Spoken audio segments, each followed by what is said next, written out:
Hello प्यारे बच्चों। इस वीडियो में आज हम लोग डिस्कस करेंगे क्लास 10th का चैप्टर नंबर 6 की एक्सरसाइज 6.6। बच्चों, अगर बात करें सीबीएसई की तरफ से तो 6.4 और 6.5 सिलेबस से रिड्यूस हो चुके हैं, लेकिन जो ऑप्शनल एक्सरसाइज है उसमें टोटल 10 क्वेश्चन है, जिनमें से कुछ क्वेश्चन हमारे 6.1, 6.2, 6.3 एक्सरसाइज पर बेस्ड हैं। तो काफ़ी स्कूल, काफ़ी कोचिंग संस्थानों में इन क्वेश्चंस को हो सकता है न कराया जाए, लेकिन आपको ये आने बहुत ज़रूरी हैं, क्योंकि ये आदि शर्मा बेस्ड क्वेश्चन है और इस चैप्टर के इंपॉर्टेंट क्वेश्चंस में से हैं। तो इसलिए इस वीडियो में हम उन क्वेश्चंस को डिस्कस करेंगे जो 6.6 एक्सरसाइज में हैं और लिंक अप हैं बीपीटी, कन्वर्स ऑफ बीपीटी और एएएसएसएस और एसएएस सिमिलरिटी क्राइटेरिया से। ठीक है, सबसे पहले पहला प्रश्न देखिए बच्चों। पहले प्रश्न में क्या कहा जा रहा है कि एक फिगर है, इस फिगर में पीएस जो है ना वो बाइसेक्टर है क्यूपीआर का। ठीक है बच्चों, तो एक बात बताओ, क्यूपीआर का तो ये वाला एंगल इस एंगल के बराबर दे रखा है, मैं इसको 1 और इसको 2 कंसीडर कर लेता हूं। उसके बाद बोल रहे हैं बच्चों प्रूफ करो, तो हमें प्रूफ क्या करना है कि Q S upon S R is equals to Q P upon P R. तो बच्चों इस क्वेश्चन को करने के लिए हमें कंस्ट्रक्शन करना पड़ेगा। सबसे पहले आंसर में जैसा कि ज्योमेट्री को लिखने का पैटर्न है उसमें सबसे पहले हमें गिवन को लिखना होगा। और गिवन क्या है बच्चों, तो गिवन हमारे पास है P S is the bisector of angle Q P R of triangle P Q R. अब इसके बाद टू प्रूव में लिखेंगे बच्चों, तो हमें क्या प्रूफ करना है, हमें करना है Q S upon S R equals to P Q upon P R. अब बच्चों उसके बाद कंस्ट्रक्शन करेंगे, तो कंस्ट्रक्शन भी उतना ही इंपॉर्टेंट है जितना बाकी के सेक्शन हैं। सबसे पहले बच्चों कंस्ट्रक्शन में हम लोग क्या करने जा रहे हैं कि हम इस क्यू पी को प्रोड्यूस करेंगे, और इस तरीके से प्रोड्यूस करेंगे कि जो पीएस है ना बच्चों, जो पीएस है वो पीएस जो है वो पीएस किसके पैरेलल होना चाहिए, एक सेकेंड देखो ध्यान से। तो हम इस तरीके से कंस्ट्रक्शन करेंगे कि जो पीएस है ना बच्चों, इसको मान लो एम, ये एम आर के पैरेलल है, ये कंस्ट्रक्शन करना है। मतलब लिखना produce QP to M such that, कैसे, इस तरीके से कि P S is parallel to M R. हमने इसको इस तरीके से प्रोड्यूस किया कि पी एस और एम आर दोनों पैरेलल हैं। अब एक बात ऑब्जर्व करना बच्चों, एक बात ऑब्जर्व करना, ध्यान से देखना। अब प्रूफ की तरफ चलते हैं। तो प्रूफ में सबसे पहले एक बात बताओ, in triangle Q M R, Q M R बच्चों, पीएस जो है वो एमआर के पैरेलल है by construction. PS is parallel to MR by construction. एक बात बताओ बच्चों, आपने बीपीटी थ्योरम पढ़ी होगी, थिल्स थ्योरम। वो थिल्स थ्योरम क्या कहती है कि अगर बच्चों दो लाइन पैरेलल हैं तो वो उस ट्रायंगल की साइड्स को सेम रेशियो या प्रोपोर्शन में डिवाइड करता है। इसका मतलब Q S upon S R is equals to Q P upon P M, equation number 1 by BPT theorem, basic proportionality theorem. एक बात ऑब्जर्व करो, ध्यान से ऑब्जर्व करो बच्चों, मैं क्या बोल रहा हूं आपसे, तो मैं आपसे ये कह रहा हूं कि अगर ये इसके पैरेलल है बच्चों, Q S upon S R is equals to Q P upon P M. ठीक है, अब लेकिन हमें प्रूफ क्या करना है, Q S upon S R P Q upon P R. तो कहीं ना कहीं हमें पीएम को पी आर से रिप्लेस करना और हमारा आंसर आ जाएगा। तो कैसे करेंगे, ध्यान से ऑब्जर्व करो। एक बात बताओ, अगर मैं इनको एंगल 3 और एंगल 4 कंसीडर कर लूं, तो सबसे पहले लिखेंगे consider angle 1, angle 2, angle 3 and angle 4 in the figure. अब एक बात समझना बच्चों, अब एक बात बताओ, अगर ये पी एस और एम आर पैरेलल है तो एंगल 1 एंगल 3 के बराबर होगा, करस्पॉन्डिंग एंगल आर इक्वल। लिखना as P S parallel M R, तो angle 1 is equals to angle 3। Equation number second नाम दे देना by corresponding property, corresponding angle axiom या प्रॉपर्टी, जो भी लिखना चाहो। अब आगे सुनो बच्चों, अब मैं आपसे क्या बोल रहा हूं, एक बात बताओ, एंगल 2 भी तो एंगल 4 के बराबर होगा, alternate interior angle are equal, ध्यान से देख लो, angle 2 equal to angle 4, alternate by alternate interior angles are equal. अब एक बात देखना बच्चों, हमें 1 2 के बराबर दे रखा है ना, देखो ध्यान से, एंगल 1 इक्वल्स टू एंगल 2, ये हमें क्या है, गिवन है। तो एक बात बताओ, अगर 1 2 के बराबर है तो मैं 1 की जगह लिख सकता हूं 3 और 2 की जगह लिख सकता हूं 4। मतलब बच्चों मैं यहां लिख रहा हूं, ध्यान से देखना, from equation second, third and fourth, हम ये इजीली वे में कह सकते हैं, क्या कह सकते हैं बच्चों, कि अगर एंगल 1 एंगल 2 के भी बराबर है और एंगल 1 एंगल 3 के भी बराबर है, तो angle 3 is equals to angle 2 4 के भी बराबर है और 2 1 के भी बराबर है, तो एंगल 3 इक्वल्स टू एंगल 4। इसका मतलब अगर ये दोनों एंगल इक्वल है तो हम क्या बोल सकते हैं बच्चों, इन ट्रायंगल पीएमआर ट्रायंगल में अगर एंगल 3 एंगल 4 के बराबर है, as angle 3 equals to angle 4, तो बच्चों दो एंगल बराबर होते हैं तो इनकी सामने वाली साइड्स भी कैसी होती है, इक्वल। तो हम लिख देंगे कि P R is equals to P M, लिखना sides opposite to equal angle are equal. तो यहां से हमें क्या सीखने को मिला, अब देखो जो फर्स्ट इक्वेशन है ना, देखना ध्यान से, फ्रॉम इक्वेशन फर्स्ट, अब मैं पीएम को किससे रिप्लेस कर सकता हूं, P Q S upon S R equals to P Q upon P R, और कहीं ना कहीं हमें यही प्रूफ करना था। एक बार दोबारा समझना बच्चों, हमें क्या करना है, हमने कंस्ट्रक्शन किया, कंस्ट्रक्शन इस तरीके से कि पीएस जो है वो एमआर के पैरेलल है, क्लियर है। अब अगर ये पैरेलल है तो बीपीटी थ्योरम क्या कहती है, QS upon SR equals to PQ upon PM. अब हमें पीएम को पीआर से रिप्लेस अगर करना है तो हमें कुछ प्रॉपर्टीज फॉलो अप करनी होंगी, एंगल 1 एंगल 3 के बराबर है करस्पॉन्डिंग एंगल से, एंगल 2 एंगल 4 के बराबर है अल्टरनेट से, और 1 2 के बराबर है, तो that's why we can say that 3 is equals to 4। और अगर 3 और 4 एंगल बराबर हैं तो इनके सामने वाली साइड्स भी इक्वल होंगे, तो हम वहां से पीआर और पीएम को बराबर रख देंगे, पीएम की जगह पीआर को पुट कर देंगे और आंसर आ जाएगा। बच्चों अब इस वीडियो में बढ़ते हैं नेक्स्ट क्वेश्चन की तरफ, आप जब तक इसे नोट कर लिए स्क्रीनशॉट लेकर बढ़ते हैं नेक्स्ट क्वेश्चन की तरफ। बच्चों अब बढ़ते हैं अगले क्वेश्चन की तरफ, क्वेश्चन नंबर सेकंड देखना, ठीक है ना बच्चों, बाकी के बीच के क्वेश्चन सिलेबस से हटे हुए हैं, ठीक है ना। अब देखो सबसे पहले अब हमें देखना है, हमें बोल रहे हैं कि एक फिगर है बच्चों जिसमें दो कॉर्ड है, एक ए बी कॉर्ड है और एक सी डी कॉर्ड है, तो एक यह कॉर्ड है और एक यह कॉर्ड है, क्लियर है। Intersect each other at a point P, और वो एक दूसरे को पी पॉइंट पर इंटरसेक्ट करते हैं, और हमें प्रूफ करना है एपीसी। बच्चों ये प्लस वाला जो ट्रायंगल है और ये जो प्लस वाला ट्रायंगल है, इन दोनों को हमें क्या करना है, हमें सिमिलर करना है। तो ध्यान से देखना, अब ज्योमेट्री है तो ज्योमेट्री के सोल्यूशन को हम लोग कैसे करते हैं या आंसर को हम कैसे करते हैं, देखना ध्यान से, आंसर को हम लोग करते हैं गिवन से शुरू। तो बच्चों गिवन क्या है, गिवन है A B and C D are two chords, ठीक है ना, intersect at point P. To proof क्या करना है बच्चों, तो टू प्रूफ हमारे पास दो प्रूफ करने हैं, फर्स्ट में triangle A P C similar करना है ट्रायंगल डी पी बी के, और सेकेंड वाले में करना है A P into P B is equals to C P into D P. Proof क्या करेंगे बच्चों, इसमें कंस्ट्रक्शन की रिक्वायरमेंट नहीं है, बहुत आसान है। एक बात बताओ बच्चों, अब आपके पास तीन क्राइटेरिया है, या तो ए या एस या S.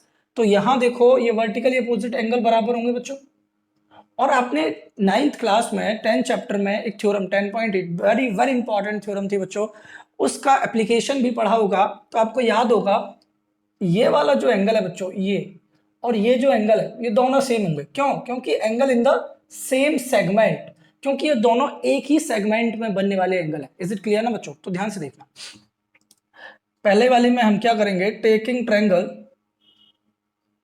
APC and triangle DPB। अब एक बात बताओ, पहले लिखना angle APC is equals to angle DPB vertically opposite angle are equal. अब ध्यान से देखना, अब क्या करेंगे बच्चों, तो अब लिखेंगे angle CAP equals to angle BDP, ठीक है ना। ये angle in a same segment, angle in a same segment.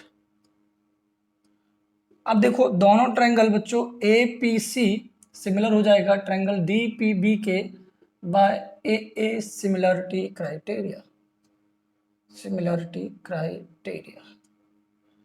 अब एक बात बताना बच्चों, अगर ये दोनों ट्रायंगल सिमिलर हैं, since triangle APC similar triangle DPP by AA similarity criteria, तो अच्छा बच्चों एक बात बताओ, अगर दो ट्रायंगल सिमिलर होते हैं तो उनके करस्पॉन्डिंग पार्ट का रेशियो सेम होता है।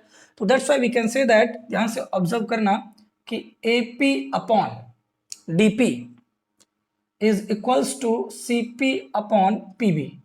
चेक कर लो, देखो AP upon DP is equals to CP upon BP लिख सकते हो। अब ये इसका लिखना by corresponding part of similar triangle. अब बच्चों अब क्या करोगे आप, अब इनका क्रॉस मल्टीप्लाई कर दोगे, दिखाई तो दे रहा है ना इतना। चलो एक लास्ट लाइन और, इनका क्रॉस मल्टीप्लाई कर देना, तो AP into PB is equals to CP into DP। और बच्चों यही हमें आंसर लेकर आना था। तो दोनों को पहले कॉन्ग्रुएंट सिमिलर कर दो बाय AA, फिर उनका करस्पॉन्डिंग साइड्स का रेशियो प्रोपोर्शन में कर दो, that's why we get the answer. बच्चों बढ़ते हैं अगले क्वेश्चन की तरफ, आप इसको आराम से नोट करिए। बढ़ते हैं नेक्स्ट क्वेश्चन की तरफ। देखो बच्चों अब हम बढ़ते हैं नेक्स्ट क्वेश्चन नंबर 3 की तरफ। क्वेश्चन को पहले समझना ध्यान से। क्वेश्चन नंबर 3 में बोल रहे हैं कि AB और CD हमारे पास दो कॉर्ड हैं, और अगर हम एक कॉर्ड AB को आगे बढ़ाते हैं और CD को भी आगे बढ़ाते हैं तो ये P पॉइंट पर इंटरसेक्ट करते हैं। मतलब ये कॉर्ड और ये कॉर्ड आगे जाके outside the circle point P पर इंटरसेक्ट करते हैं। अब हमें प्रूफ करना है PAC, मतलब बच्चों ये छोटा वाला ट्रायंगल और ये पूरा बड़ा वाला ट्रायंगल, ये दोनों कैसे होने चाहिए, सिमिलर। तो सिमिलर करने के लिए फिर वही क्राइटेरिया, या तो AA या SSS या SAS। अब मेरी बात ऑब्जर्व करना ध्यान से। देखो सबसे पहले बच्चों करने के लिए हमें क्या करना होता है, गिवन लिखना होता है। तो गिवन में हम लोग क्या देखेंगे कि गिवन में AB and CD are of two chords. बच्चों ये दो कॉर्ड्स हैं, ठीक है ना। अब एक बात बताओ, हमें टू प्रूफ करना है, तो टू प्रूफ क्या करना है, टू प्रूफ करना है फर्स्ट वाला triangle PAC similar to triangle PDB, और सेकंड में बच्चों करना है PA dot PB is equals to PC dot PD। अब देखो बच्चों प्रूफ कैसे करेंगे, एक बात ऑब्जर्व करो बच्चों, एक बात ऑब्जर्व करो। हमें ये ट्रायंगल करना है, तो इसी ट्रायंगल को ले लो बच्चों, taking triangle PAC and triangle PDB। इन दोनों में एक तो आपको दिख गया होगा एंगल P कॉमन है, ठीक है ना। Angle CPA and angle DPB ये कॉमन है, ठीक है ना। लेकिन दूसरा एंगल कैसे पता करेंगे, तो ध्यान से मेरी बात ऑब्जर्व करना, बहुत आसान है। एक बात बताओ, इसका सम और इसका सम कितना होगा, ये 90 नहीं है बच्चों, लेकिन इनका सम कितना होगा, तो इनका सम होगा 180 डिग्री, ठीक है ना। ध्यान से देखना, angle PCA plus angle ACD is equals to 180 degree, equation number 1 by linear pair. और एक और बात बताना बच्चों, क्योंकि ABDC लिखना, सिंस ABCD नहीं ABDC लिखना बच्चों, ABDC is a cyclic quadrilateral, is a cyclic quadrilateral. अब साइक्लिक क्वाड्रिलेटरल क्यों है, क्योंकि बच्चों इसके चारों पॉइंट सर्कल पर लाई कर रहे हैं, और आपने 9th में स्टडी किया होगा। तो एक साइक्लिक क्वाड्रिलेटरल है, तो इसके अपोजिट एंगल का सम कितना होता है, 180 डिग्री। लेकिन since ABDC is a cyclic quadrilateral, then angle ACD plus angle ABD is equals to 180 degree. अब देखो ये भी 180 है, ये भी 180 है, तो दोनों को बराबर रख दें। From equation first and second, from equation first and second, जब राइट राइट बराबर है तो लेफ्ट लेफ्ट भी बराबर होगा। P C A plus A C D is equals to A C D plus A B D. तो देखो ए C D से ए सी डी कट गया, तो अब हमारे सामने क्या आ गया बच्चों, एंगल पी सी ए, मतलब ये जो एंगल है वो किसके बराबर है, इस बी वाले एंगल के बराबर है। एंगल, अब देखो ए बी डी को हम पी बी डी भी लिख सकते हैं, पी बी डी। तो अब देखो छोटे ट्रायंगल में P और बड़े ट्रायंगल में P कॉमन है, और छोटे ट्रायंगल का एंगल PCA और बड़े वाले का PBD बराबर हो गए, दैट्स व्हाई दोनों ट्रायंगल कैसे हो गए, सिमिलर। तो यहां लिखना triangle PAC similar to triangle PDB by AA similarity criteria, similarity criteria, यही करना था। सेकंड वाले में देखना बच्चों, सिंस ट्रायंगल PAC सिमिलर है ट्रायंगल PDB के बाय AA सिमिलरिटी क्राइटेरिया, और अगर बच्चों ये ट्रायंगल सिमिलर है तो इनकी करस्पॉन्डिंग साइड्स का रेशियो प्रोपोर्शन में होगा, that's why we take PA by PD is equals to PC by PB। अब इनका मल्टीप्लाई कर दीजिए तो PA dot PB is equals to PC dot PD, ठीक है ना, यही हमें आंसर लेकर आना था। तो हमने क्या किया है, ध्यान से ऑब्जर्व करना, बहुत आसान है। देखो ये जो बाहर वाला एंगल है ना बच्चों, ये जो अंदर वाला एंगल है, इस बाहर वाले एंगल के बराबर होगा। एक साइक्लिक क्वाड्रिलेटरल की ये प्रॉपर्टी होती है कि ये और ये दोनों सब 180 देते हैं, तो ये भी एक दोनों लीनियर पेयर से 180 देंगे। फ्रॉम फर्स्ट एंड सेकंड ये बाहर वाला और ये अंदर वाला बराबर होंगे। अब हम बढ़ते हैं इस वीडियो में नेक्स्ट क्वेश्चन और लास्ट क्वेश्चन की तरफ, ध्यान से ऑब्जर्व करना बच्चों। देखो बच्चों अब हम बढ़ते हैं नेक्स्ट क्वेश्चन की तरफ। नेक्स्ट क्वेश्चन क्या कहता है, in figure 6.63 D is a point on side BC of a triangle ABC। ये कुछ क्वेश्चन ना, जो पहला क्वेश्चन इस वीडियो का था उसका रिवर्स है, मतलब इस वाले में BD अपॉन CD बराबर दे रखा है AB अपॉन AC के, और उसमें इसको प्रूफ करना था, याद करो। अब हमें प्रूफ क्या करना है, प्रूफ करना है कि ये जो एंगल है और ये बराबर होंगे, जिनको हम 1 और 2 कंसीडर कर रहे हैं। अब उसमें ये गिवन थे, तो दोनों ही बेहतरीन क्वेश्चन बन गए। अब ध्यान से समझना इसको करने का तरीका क्या है। सबसे पहले गिवन लिखो बच्चों। गिवन में क्या है, इन ट्रायंगल ABC हमारे पास BD जो है ना वो अपॉन में CD बराबर AB अपॉन AC के बराबर है। अब टू प्रूफ पे आ जाओ बच्चों। टू प्रूफ में हमें करना है AD is the bisector of angle BAC। Construction इसमें भी करना पड़ेगा और कंस्ट्रक्शन उसमें भी करना पड़ा था। उसमें कंस्ट्रक्शन पैरेलल का करना पड़ा था, बट इसमें कंस्ट्रक्शन इसी तरीके का होगा कि हम इसको प्रोड्यूस करेंगे, इसको प्रोड्यूस करेंगे बच्चों। और किस तरीके से प्रोड्यूस करेंगे कि जितनी ये ए है, जितनी लाइन AC है ना बच्चों, उतनी ही लाइन, उतनी ही बड़ी लाइन हमारी यह होगी, ठीक है ना, उतनी ही बड़ी लाइन ये होगी, और फिर इसको ज्वाइन कर देंगे। अब एक बात ऑब्जर्व करो, जितनी AC है उतनी ही AM को कंसीडर कर लो, ठीक है ना। तो यहां कंस्ट्रक्शन में लिखेंगे produced BA to M such that AM is equals to AC, ठीक है। अब प्रूफ पर आ जाओ, और प्रूफ में लिखना consider angle 1, 2 and 3 and 4 in the figure। ये बच्चों ध्यान से सुनना, 1 और 2 तो मान लिए, 3 और 4 और कंसीडर कर लेते हैं। अब एक बात बताओ, हमें क्या गिवन है। देखो एक बात सुनना ध्यान से, अगर बच्चों AC और AM बराबर है, लिखना बाय कंस्ट्रक्शन है as AC equals to AM by construction, और इसको इक्वेशन फर्स्ट और नाम दे देते हैं, ठीक है ना। अब एक बात बताओ, अच्छा AC अगर AM के बराबर है तो मैं यहाँ AC को हटाकर AM लिख सकता हूं, ठीक है ना। देखना फ्रॉम गिवन, या फिर देखो in triangle B M C, in triangle B M C, बच्चों ध्यान से ऑब्जर्व करना, in triangle B M C, in triangle B M C, B D upon C D is equals to A B upon, हमें given है A सी, ए सी। लेकिन ये तो given है बच्चों, लेकिन फ्रॉम इक्वेशन फर्स्ट हम ए सी को ए एम से रिप्लेस कर सकते हैं, B D upon C D equals to A B upon A M from equation first.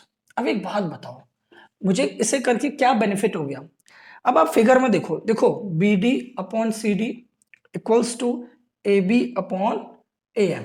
तो बच्चों अगर साइड्स का रेशियो प्रोपोर्शन में होता है तो बीच वाली साइड्स पैरेलल होती हैं, कन्वर्स ऑफ बीपीटी थ्योरम। तो लिखेंगे बाय कन्वर्स ऑफ बीपीटी, बच्चों एडी पैरेलल हो जाएगा एमसी के, एडी पैरेलल हो जाएगा एमसी के। इतना कर लिया ना, काम बन गया, बस हो गया। अब देखो ध्यान से देखना, मैं स्टार्टिंग से एक बार दोबारा बता देता हूं। सबसे पहले हमने कंस्ट्रक्शन में इसको इतना बड़ा किया जितना एसी है, तो अगर एसी और एएम बराबर है मतलब, तो बच्चों मैं यहाँ एसी को हटाकर उसकी जगह एएम रिप्लेस कर सकता हूं, और जब एएम एसी को हटाकर यहाँ पर एएम लिखूंगा तो इसका मतलब क्या है बच्चों कि ये जब साइड्स का रेशियो प्रोपोर्शन में है तो एडी और एमसी क्या होंगी? पैरेलल होंगे। और अगर बच्चों ये दोनों पैरेलल हैं तो ध्यान से देखना, एक बात बताओ बच्चों, एंगल 1 किसके बराबर होगा? एंगल 4 के। इसको इक्वेशन नाम दे दो second, by corresponding angle property, by corresponding angle axiom या प्रॉपर्टी। अब देखो आगे, अब एक बात बताना बच्चों, एक बात बताओ, जब ये इसके पैरेलल है तो 2 भी तो 3 के बराबर होगा, 2 बराबर एंगल 3, ठीक है ना? Alternate interior angle by alternate interior angle. अब एक बात बताना बच्चों, जब ये AC AM के बराबर था कंस्ट्रक्शन से, तो एंगल 3 भी तो एंगल 4 के बराबर होगा। लिखना एंगल 3 इक्वल्स टू एंगल 4, क्यों लिखना? सिंस चूंकि AC बराबर है AM के बाय कंस्ट्रक्शन।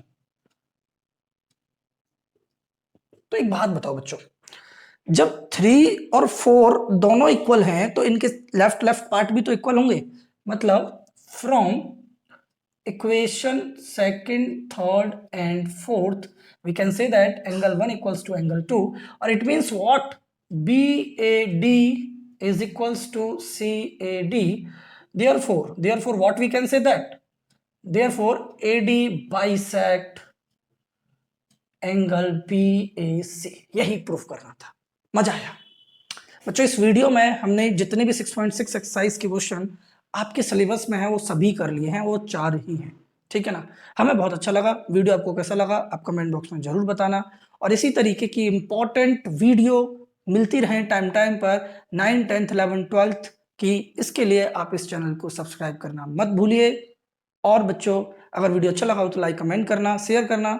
मिलते हैं नेक्स्ट चैप्टर की ऑप्शनल एक्सरसाइज की वीडियो के साथ, क्योंकि कोऑर्डिनेट ज्योमेट्री में भी ऑप्शनल एक्सरसाइज है और उसमें भी अराउंड 5 क्वेश्चन है जो हमें आने बहुत जरूरी है, ठीक है ना बच्चों? तो मिलते हैं नेक्स्ट वीडियो में। हंसते रहिए, मुस्कुराते रहिए, बने रहिए एनसीईआरटी प्लस के साथ।